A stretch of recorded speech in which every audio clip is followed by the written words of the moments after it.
Doctor साहब आप ये कह रहे थे कि जो मुल्क में सियासी हिजान है इसको कम करने की ज़रूरत है। नहीं, ये तो अब मुझे नहीं पता कि किस तरह ख़त्म होगा।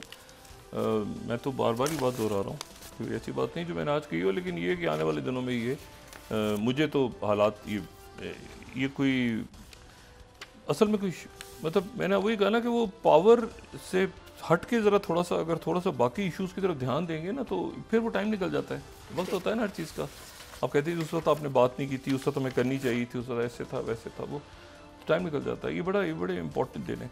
अच्छा, इसमें जो दूसरी जो बात है वो ये है कि ईरान के ऊपर उन्होंने इल्ज़ाम लगाया। उन्होंने कहा कि जी ईरान जो है वो इसमें एक्टिव है। एक साजिश अमेरिका की तरफ से कहा गया कि एक साजिश के बारे में हमने जो है वो सीक्रेट सर्विस को बताया था कि कुछ अरसे से जो है वो ईरान प्लान कर रहा है डोनाल्ड ट्रंप के ऊपर अटैक। लेकिन उसके साथ ही हमारे पास कोई ऐसा सबूत नहीं है कि हम थॉमस कुक का कोई राब्ता हमें ईरान से नहीं मिल रहा। अब ये अजीबोगरीब किस्म का बयान है कि भाई ईरान कर रहा था, तो ईरान के फिर जो मंदूब है वहाँ पे। अच्छा, रशिया के जो फॉरेन मिनिस्टर हैं वो भी इस वक्त न्यूयॉर्क में अक़वाम मुत्तहिदा के वहाँ पर उनकी मुलाकात हुई है।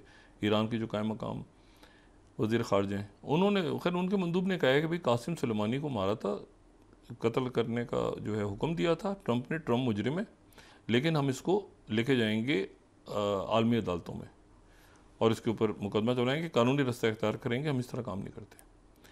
लेकिन उसके साथ ही एक और वाक़या हुआ। ये तो समझ में आती है ना बात कि ईरान के ऊपर इल्ज़ाम लगा दिया, ये तो बात यहाँ तो समझ में आती है। एक और साहब हैं और उन साहब का जो नाम है वो है विक्टर मेदवेचक, अगर मैं उसको सही तरह से प्रोनाउंस कर रहा हूँ। और ये जो हैं ये हैं आप समझें कि ये कई दफ़ा पार्लियामेंट के रुकन भी बने यूक्रेन की, और यूक्रेन की पार्लियामेंट के रुकन बने। और उसके बाद ये यूक्रेन में जो है वो जब यूक्रेन में पहला ऑरेंज रेवोल्यूशन आया, यानी ऑरेंज रेवोल्यूशन जिसके बारे में प्यूटन कहते हैं कि उसके पीछे CIA विक्टोरिया न्यूलैंड थी, पहला 2004 में आया था। तो जिन सियासतदानों का धड़न तख्ता हो गया था वो थे जो प्रो प्यूटन थे, यानी प्रो प्यूटन थे। और ये जो हो रहा था आज़ादी दो और ये सारा जो भी हमें सोवियतों से कम्युनिस्टों से छुड़ाओ, ये करो, तो उसके पीछे वो कहते हैं कि CIA थी। वो बाद में टेलीफोन कॉल्स वगैरह भी आ गई, वो मान लिया। इसी तरह से तो ये वो थे जो प्रो मॉस्को यूक्रेनियंस थे। और उसके बाद 2014 में भी यही हुआ कि वो जो मैदान पे जो पूरा रेवोल्यूशन और ये जो पूरा हुआ, और उसके बाद फिर उसको वो आ गया, यानी रशिया जो है फिर वो उसने अंदर आ गया यूक्रेन के। उसने कहा था कि यहाँ पे आप छेड़खानी मत करें। तो यूक्रेन की पार्लियामेंट में एक जो है वो प्रो मॉस्को, अच्छा जो प्रो मॉस्को है वो अपोजिशन में, तो वो बड़ी भारी अक्सरियत के साथ पार्लियामेंट में उनको पकड़ लिया, उनके लीडर हैं ये। जैसे जंग छिड़ी यूक्रेन के साथ, यूक्रेन रशिया, इनको गिरफ्तार कर लिया। और फिर जो प्रिजनर्स का तबादला हुआ तो इनको प्यूटन ने कहा कि हमारे वाले करो। सबसे पहले ये अपने सियासतदानों को जो यूक्रेन के पार्लियामेंट के अरकान हैं लेकिन इस वक्त मॉस्को में हैं, और ये जब भी कोई निगोशिएटेड सेटलमेंट या ये सारी होती है तो ये इनमें से कुछ या जैसे भी होगा वो वापस आएंगे, और यूक्रेन के लोग हैं। अब उनके वो लीडर ऑफ द ऑपोजिशन है, लेकिन चूंकि उनको गिरफ्तार कर लिया था ज़ेलेंस्की ने, अब ज़ेलेंस्की उनके साथ नरम हो रहा है क्योंकि वो एक दुनिया तब्दील हो रही है। लेकिन ये जो है विक्टर मेदवेदेचक, ठीक है ना, इनको गिरफ्तार कर लिया था, फिर वापस किया ये मॉस्को में। इन्होंने जनाब ख़त लिख दिया है ट्रंप को, और इन्होंने ख़त लिखा है ट्रंप को, एक सरकारी ख़त लिखा है बतौर अपोजिशन लीडर यूक्रेन। और ख़त में ये लिखा है कि जो कातलाना हमला हुआ है उसके पीछे ज़ेलेंस्की है, क्योंकि तो तुम यूक्रेन की हमायत ख़त्म करने की बातें कर रहे हो ना, ये जो है ना तुम्हारे यहाँ जो प्रो यूक्रेन लोग बैठे हैं अमेरिका में जो प्यूटन के अगेंस्ट हैं, उन्होंने साथ मिलकर हमला करवाया है। ये वो जो थ्योरी, एक वो कंस्पिरेसी थ्योरी, वो ख़त लिख दिया कि इसके पीछे जो है ना वो लोग हैं जो यूक्रेन की वॉर को जारी रखना चाहते हैं, तुम यूक्रेन की जंग को ख़त्म करना चाहते हो, इसके पीछे। अब वो जनाब ख़त वो उधर जैसे होते हैं ना कॉपियाँ उसकी फोटो कॉपियाँ डिस्ट्रीब्यूट हो रही हैं। आज कन्वेंशन का आखिरी दिन है, तो आज वो मेरे ख्याल से वेंस से खिताब करेंगे। लेकिन इशू ये है कि वो उन्होंने कह दिया कि पीछे ही, अच्छा वो अमेरिका आराम से उन्होंने ठंडा सांस लिया था, कुछ ना मिले ना, पहले होता था नहीं तो 9/11 के बाद कुछ ना मिले तो अच्छा, पहले उससे पहले होता था रशियंस पे डाल दो, from Russia with the cold war में, अच्छा उसके बाद 9/11 का और कुछ नहीं मिला मुसलमानों पे डाल दो, अच्छा फिर और कुछ नहीं मिला। अब वो चाइना से थोड़ा सा मुहतात हैं कि ज़्यादा ना डालें उन पर, लेकिन ये है कि ये मौका वौका देख के उन्होंने कहा ये जनाब डाल दो यूक्रेन पे, ताकि अच्छा उधर मॉस्को में बैठ के ख़त लिख रहे हैं प्यूटिन मेरा, अच्छा उन्होंने शी जिनपिंग के बारे में उन्होंने कहा मॉस्को में ख़त्म करवाऊंगा प्यूटिन, ये वो सारा। अब जनाब एक तो ये वहाँ पे डेवलपमेंट होगी। दूसरी जो बात है वो ये है कि ये मुज़ाकरात आगे जा रहे हैं तेज़ी के साथ। अच्छा मैं थोड़ा सा बांग्लादेश ये गज़ा की बात में करने से पहले ना, ये मुज़ाकरात तेज़ी से आगे जा रहे हैं, और इसमें मैं सिर्फ एक बात सिर्फ ये कर दूँ इसमें कि जो बांग्लादेश की ख़बरें आ रही हैं ना, मुजाहरे हो रहे हैं, तलबा निकले हुए हैं, सड़कों पे पथराव हो रहा है, 6 लोग उनकी वहाँ पे डेथ हो गई है, सारी यूनिवर्सिटीज़ आज बंद हो गई, कॉलेज बंद। ये क्या हुआ क्या है, वहाँ की जो हाई कोर्ट है उन्होंने कहा है कि 71 की जो वॉर थी उसमें जिन लोगों ने हिस्सा लिया था उनके ख़ानदानों को का 30% कोटा होगा। ये हाई कोर्ट ने फैसला दिया है। अब जो मोहतरमा हसीना वाजिद हैं उन्होंने वो जलती पे तेल डाला और उन्होंने कहा कि अच्छा ये तो रज़ाकार का लफ्ज़ वहाँ इस्तेमाल होता है उन लोगों के लिए जो यानी जो मगरबी और मशरिकी पाकिस्तान को एक साथ देखना चाहते थे, उनके लिए वो लफ्ज़ इस्तेमाल होता है रज़ाकार वहाँ पे बांग्लादेश में, और उसका मतलब एक तरह से टॉन्ट होता है कि ये जो है ये मतलब खालिदा ज़िया के साथ या इतने नेगेटिव है। उन्होंने उस पर कहा कि रज़ाकार, ये तो रज़ाकार है ना, इनका तो काम है। वो जनाब उसका हंगामा फैल गया, आग लग गई, मारा मारी, फिर वो कौम से खिताब कर रही हैं, फिर एक मतलब एक क्योस है वहाँ बांग्लादेश में। और क्योस के पीछे वजह ये बतानी ज़रूरी थी कि स्टूडेंट्स वो निकला है कोटा सिस्टम, वो दोनों की लड़ाइयाँ हो रही हैं, उधर वो हैं मारकोटे। अच्छा लेकिन जो ये है जो गज़ा में है मामला, एक तो सैयद हसन नसरुल्लाह ने एक खिताब किया और उन्होंने कहा कि एक टैंक नहीं बचेगा, अगर एक कोई ज़मीनी एक टैंक इनका एंटर हुआ तो एक टैंक फिर दूसरा टैंक नहीं आएगा पीछे इसराइल का, कोई टैंक होगा तो आएगा ना, बस सारी फौज फारिग हो जाएगी। अगर ज़मीनी तौर पे ये गज़ा नहीं है, लिबनान है। एक तो ये उन्होंने सख्त तरीन जो बात हो सकती थी वो की। इन्होंने चूँकि वो वहाँ पे अटैक्स मुस्तकिल हो रहे हैं और जो लेटेस्ट अटैक हुआ उसमें सीरिया के 5 बंदे वहाँ पे, तो ये हसन नसरुल्लाह ने कहा है कि अब मतलब हम फुल फ्लैश तैयार हैं। साथ ही उन्होंने 100 रॉकेट मिसाइल दाग दिए शुमाली इसराइल आगे पीछे दाएँ बाएँ। वो पूरी कोशिश है मुआहिद हुस्न की। अच्छा अब इशू इसमें क्या है कि भाई वो भी राज़ी हो गए, मतलब एग्रीमेंट में अब क्या चीज़ अटका ये हुआ है कि एक तो फिलाडेल्फी कॉरिडोर, वो भी काफ़ी हद तक मामला।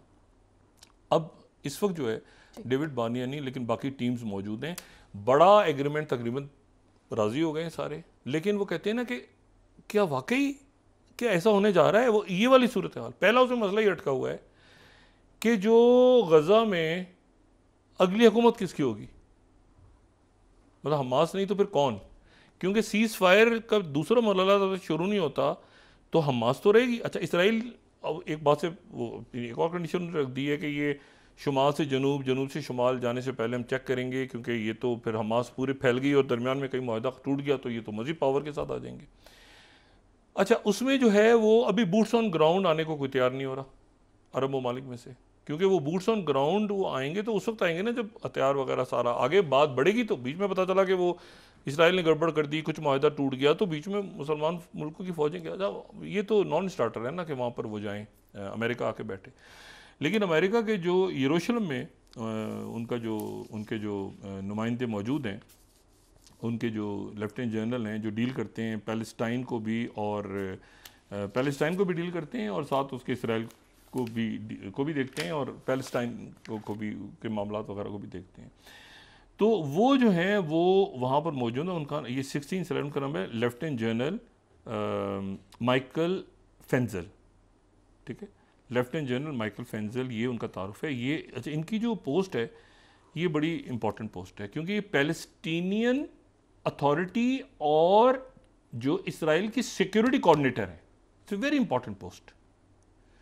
अच्छा, अब ये जो है, अच्छा इनका बैकग्राउंड भी बड़ा इंटरेस्टिंग आप पढ़ें तो ये वो एक ज़माने में मतलब एक बड़ा इनका यानी इराक, अफ़गानिस्तान एक प्रॉपर, और ये जब 9/11 हुआ तो वहाँ पे रिचर्ड क्लार्क के साथ इंटर्नशिप या फेलोशिप कर रहे थे, फिर ये डिक चेनी की टीम में चले गए प्रॉपर, यानी डिप्लोमेटिकली भी और मिलिट्री वाइज भी।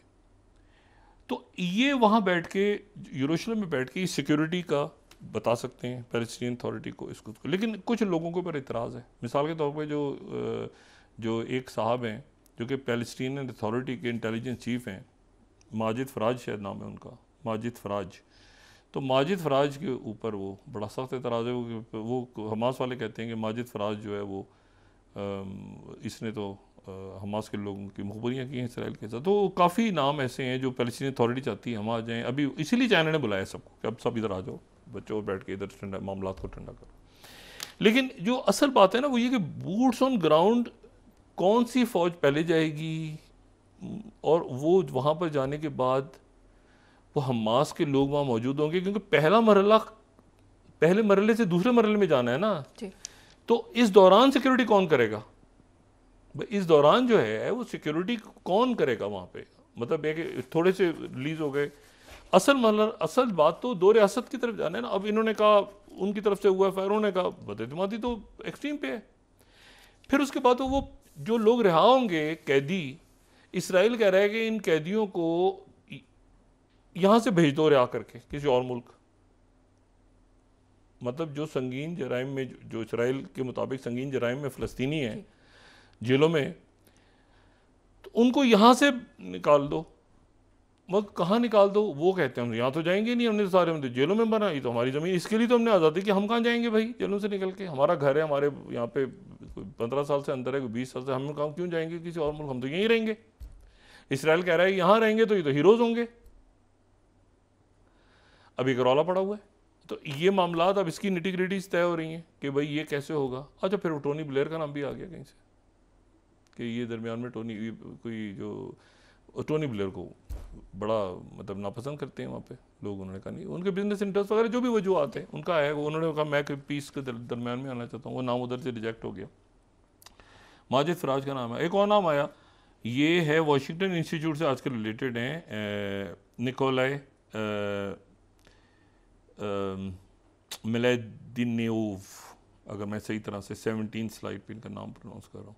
ये जो है ये अक़वाम मुत्तहिदा से वाबस्ता रहे हैं और बल्गारिया के ये साबिक फॉरेन मिनिस्टर हैं। इनका भी नाम दरमियान में आया कि ये वहाँ पर वो पीस कीपिंग और ये सारा करें, क्योंकि ये फ़लस्तीन ये उन इलाकों में इनका नाम भी रिजेक्ट हो गया। टोनी ब्लेयर का भी हो गया। ये खामोशी से नाम थे कि कौन सुपरवाइज़ करेगा, लोगों ने वो किया ना अपना नाम पेश किया, उनका नहीं। अब आखिर में ये हो रहा है कि यूनाइटेड नेशंस और यूरोपीय यूनियन और यूनाइटेड नेशंस के ऊपर तैयारी हो रही है। और वो तैयारी जो है वो उसमें क्योंकि माजी में एक यूबैन के नाम से 2005 में एक ग्रुप बना था जो कि गज़ा और मिस्र के दरमियान सिक्योरिटी को देख रहा था, यानी उसका नाम EU बॉर्डर असिस्टेंस, ठीक है ना, मतलब यूबैन EU और आगे बॉर्डर असिस्टेंट जो है वो मिशन। तो अब ये है कि वो, लेकिन वो 2 साल बाद ख़त्म हो गया, तो उसको दोबारा रिवाइव कर दिया जाए और यूनाइटेड नेशंस और EU के लोग आ जाएं दरमियान में, और वो दरमियान में पीस कीपर्स हों, वो इमदाद छोड़ें। तो ये अब निटी ग्रिटीज़ के ऊपर बात हो रही, कोशिश पूरी हो रही है। नेतन्याहू होगी कि मैं उससे सैर करके आ जाऊँ वाशिंगटन से, वाइट हाउस में मिल लूँ, ये मिल लूँ, वापस आके कहूँ कि भाई तो मुझे तो कुछ भी नहीं कहा। इनकी पूरी कोशिश है हिजबुल्लाह की और हमास की कि उसको वहाँ जाने से पहले सीज़ फायर करवा दें। और ये जो मीडिएटर्स हैं उनकी भी कोशिश है कि क्योंकि वो वापस आ गया वहाँ से 24 तारीख को तकरीर झाड़ के, और यहाँ जारियत ख़त्म, कत्लेआम ख़त्म ना हुआ तो फिर तो मामला हाथ से निकल जाएंगे। तो ये इतनी अब इंटरेस्टिंग डेज़ हैं। अच्छा, इसी दौरान ईरान के नए सदर ने हलफ उठाना है 2-4 दिनों में, और वहाँ पर जाहिर है कि एक बिल्कुल आप देखें कैसे कितना बड़ा सानिया हुआ, उन्होंने काबू किया। मुल्क आपस में इस वक्त मतलब ज़रा सी कहीं डिस्टेबलाइजेशन होती है ना, वो मुल्क इस वक्त वो ज़ीरो टॉलरेंस के साथ खड़े हो जाते हैं कि हमारे टेररिज्म हो रहा है, हमारे यहाँ इस डिस्टेबलाइजेशन, हमारे यहाँ ये मुद्दा एकदम, क्योंकि उनको पता है कि इस वक्त हालात ऐसे नहीं हैं।